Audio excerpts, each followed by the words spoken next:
नमस्कार गाइस, मैं हूं कॉमिकर और आज के इस वीडियो में हम ये जानेंगे कि कैसे स्पाइडरमैन नो वे होम में डॉक्टर ऑक्टेवियस के हाथ स्टार्क टेक लगता है एंड क्यों इस बार के स्पाइडरमैन और उसके विलन्स की फाइट धमाकेदार होने वाली है।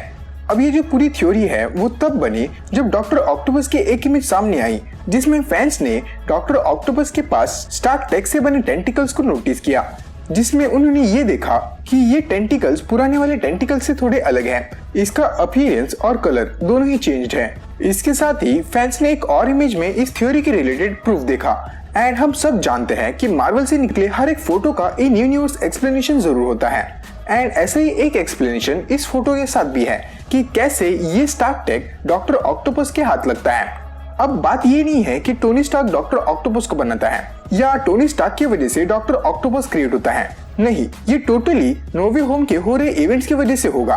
अब ये स्टार्क टेक की जो थ्योरी है वो जस्ट उस सीन के बाद की है जब पीटर और डॉक्टर ऑक उस ब्रिज पर पहली बार लड़ाई करते हैं। इस थ्योरी के अकॉर्डिंग यहाँ ब्रिज पर पीटर और डॉक्टर की एक जबरदस्त फाइट होती है जिसमें डॉक्टर पीटर पर भारी पड़ने लगता है। ऑल्सो इस ब्रिज वाले सीन में अगर आपने डॉक्टर के टेंटिकल्स को ध्यान से देखा होगा तो आप नोटिस करोगे कि ये वही सैम रेमी के स्पाइडरमैन 2 में दिखाए हुए टेंटिकल्स हैं, क्योंकि इनका कलर और अपीयरेंस पहले जैसा ही है। मतलब जो टेंटिकल्स इस फोटो में दिखाई दे रहे हैं वो प्रोबेबली उन्हें बाद में मिलेंगे। ऑल्सो ये जो टेंटिकल्स है वो रेड कलर में भी ग्लो कर रहे हैं, मीनिंग कि डॉक्टर ऑक्टोपस अब इन टेंटिकल्स के कंट्रोल में है। ऊपर से ये जो टेंटिकल्स है वो कोई साधारण टेंटिकल्स नहीं होते, ये एडवांस्ड आर्टिफिशियल इंटेलिजेंट टेंटिकल्स होते हैं।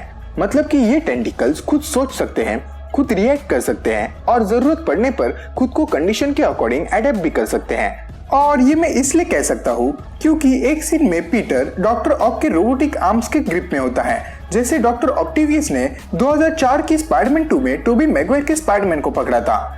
उसमें भी वो सेम इसी तरह पीटर के हाथ को बांधकर उसके फेस को क्रश करने की कोशिश करता है। अब डॉक्टर ऑक्टेवियस का ये जो टेंटिकल होता है वो इतना ज्यादा पावरफुल होता है कि पीटर को फाइनली अपना सूट वहीं पर छोड़कर भागना पड़ता है, जिसकी वजह से टोनी स्टार्क का बनाया हुआ ये नैनोटेक का सूट डॉक्टर ऑक्टेवियस के हाथ लगता है एंड जिसके बाद से वो उस सूट के टेक की मदद से अपने टेंटिकल्स को अपग्रेड करता है, क्योंकि ये जो नए टेंटिकल्स है वो रेड और गोल्डन थीम पोजेस करते हैं।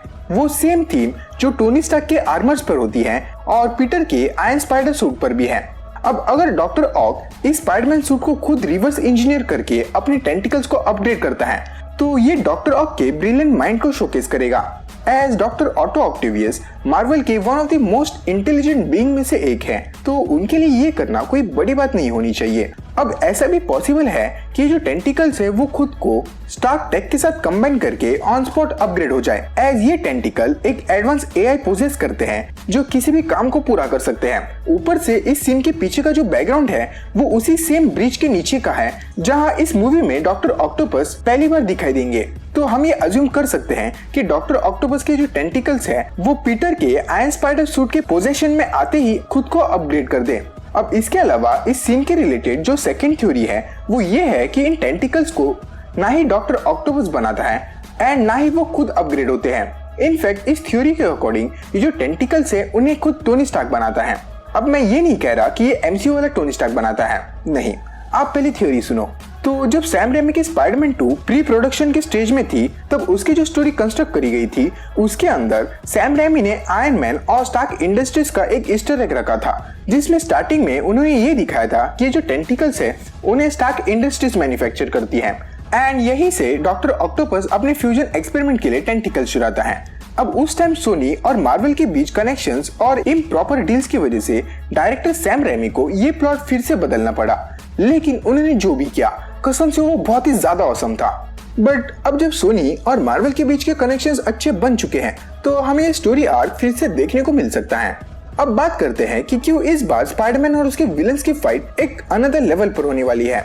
अब एमसीयू के जितने भी स्पाइडरमैन विलन्स रहे हैं वो सारे के सारे विलन्स स्पाइडरमैन के नहीं थे, फिर चाहे वो वल्चर हो या मिस्टीरियो, ये दोनों ही विलन्स इनडायरेक्टली टोनी स्टार्क की वजह से बने थे, जिसकी वजह से हमें बार बार टोनी स्टार्क की प्रेजेंस कितनी इंपॉर्टेंट है ये रियलाइज कराया गया। लेकिन इस बार ऐसा नहीं होगा, इस बार की फाइट कुछ अलग होने वाली है, क्योंकि इस बार हमें स्पाइडरमैन के रियल विलन्स देखने को मिलने वाले हैं, जैसे कि green goblin, electro, venom, Sandman and इस लिस्ट का सबसे cool villain doctor Otto Octavius, जो हम सबके फेवरेट स्पाइडरमैन ट्रियोलॉजी का आइकॉनिक विलन रहा है। अब अगर आपको ये वीडियो जरा भी अच्छी लगी हो तो बिंदास लाइक कर सकते हो और चैनल को सब्सक्राइब भी। और जाने से पहले ऑक्स ट्रेडिंग ऐप को जरूर चेकआउट करना, क्योंकि इसमें जो इवेंट है वो बस 5 ही दिनों के लिए वैलिड है। तो जल्द से जल्द अपने ओपिनियंस बीट करो। तो बस आज के लिए इतना ही, मिलते हैं अगली वीडियो में। I can make my money flip like 1, 2, 3. Fly around the world down to New Delhi. Yeah, while all of a sudden they wanna act like we friends. Probably cause they see me riding in a brand new